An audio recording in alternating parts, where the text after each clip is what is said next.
ప్రజల ద్వారా పెద్ద ఆయన్ను పోలీసులను అడుగుతాను, ఈ ఊర్లో మట్కా లేదా, క్రికెట్ బెట్టింగ్ లేదా, మంగతై లేదా, జార్జి క్లబ్లో జూదం లేదా, గంజాయి అమ్మలేదా, బెల్ట్ షాపులు తెరవలేదా, తెల్లవార్దులు మద్యం అమ్మలేదా, రేవు పార్టీలు జరగడం లేదా? మరి వీటన్నింటిని ఎందుకు నియంత్రించలేదు నువ్వు? ఆరోచించి ఆరేచ్చానేవే నువ్వు?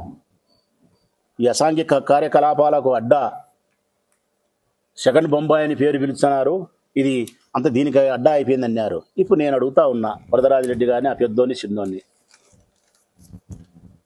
ఇప్పుడు దేనికి అడ్డా తెలుసునా? ఇది సెకండ్ బాంబే దగ్గర నుంచి దీనికి ఏంది అడ్డా అంటే మంచి పేరు ఇచ్చినారైతే, పెద్ద అయినా చిన్నోడు పెద్దోడు కలిసి బహుత్ అచ్చా నామ్, ఎంత మంచి పేరు తెలిసినా, బొంబాయి కంటే మంచి పేరు. ఏం తగ్గుతాడేం పెద్ద ఆయన? మళ్ళీ అట్లా తగ్గడట్లా. ఇది సెకండ్ బొంబాయి కాదంటే ఇప్పుడు సెకండ్ గోవా. ఏది సెకండ్ గోవా? ఇది గోవాలో దొరికేటన్నిటి దొరుకుతాయిడా. నీ ఇష్టం, ఏమి కావాల్సిన క్యాషినో, గుండాట, మినియాఫీ, రమ్మి, మందు, గంజాయి, అమ్మాయి, సర్వం. అందుకే ఇది సెకండ్ గోవా. క్యాషినోని సరికొత్త జూదాన్ని ఊరికి పరిచయం చేసినారు.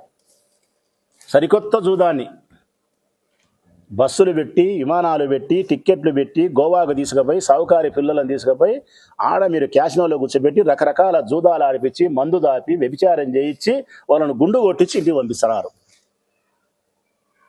ఫ్లైట్ నెంబర్లు చెప్పినాం, బస్సు నెంబర్లు చెప్పినాం, మనుషుల పేర్లు చెప్పినాం. ఏం పెద్ద అయినా క్యాషినో లేదంటావా గోవా? ఇది సెకండ్ గోవా కాదంటావా? నేను చెప్పిన జూదాలు లేవంటావా? ఏం పోలీసు అధికారులారా, నేను చెప్పిన తప్పేమన్నా ఉందా? సత్యమే మాట్లాడతానా.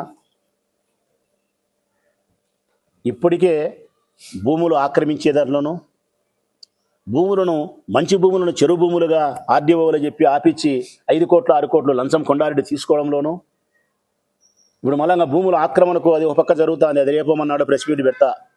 100 కోట్ల భూమిని ఆక్రమించడానికి, ప్రభుత్వానికి సంబంధించిన 100 కోట్ల భూమిని తన సొంతం చేసుకునేదానికి కొండారెడ్డి అనీనులు, లక్ష్మీపేటకు సంబంధించిన, లక్ష్మీపేట అంటారు, చౌటపల్లికి సంబంధించిన వాళ్ళు, దొరసమానపల్లికి సంబంధించిన వాళ్ళు కలిసి ఊకుమ్మడిగా వెంకటేశ్వర స్వామి దేవాలయం దగ్గర 100 కోట్ల భూమిని స్వాహా చేయడానికి రంగం సిద్ధం చేస్తున్నారు. ప్రభుత్వ భూమిని అడ్డుకుంటాం.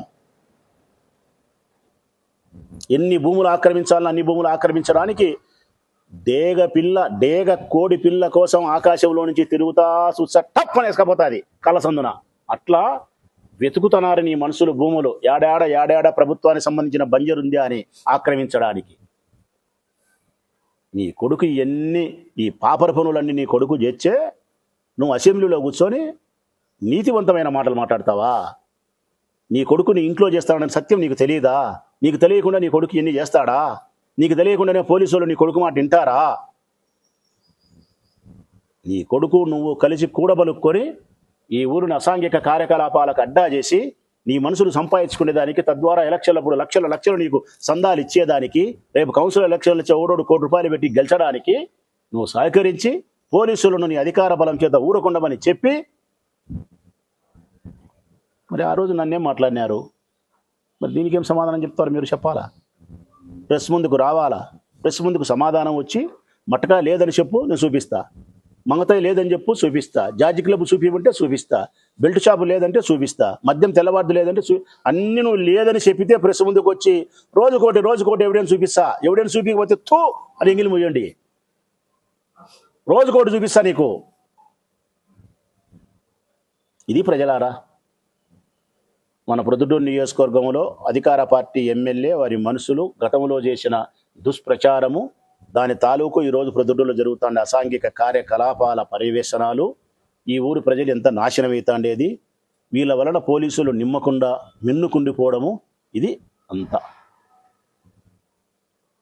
దీంట్లో ఏదైనా నేను సత్విమర్శ చేయకుండా ఉంటే సమాధానం తెలుగుదేశం పార్టీ ఇవ్వచ్చు. ప్రజలు ఎవరైనా సరే నేను చెప్పింది తప్పు అనుకుంటే నన్ను ఫోన్ చేసి అడిగినా కూడా నేను సమాధానం ఇస్తాను. సెలవు.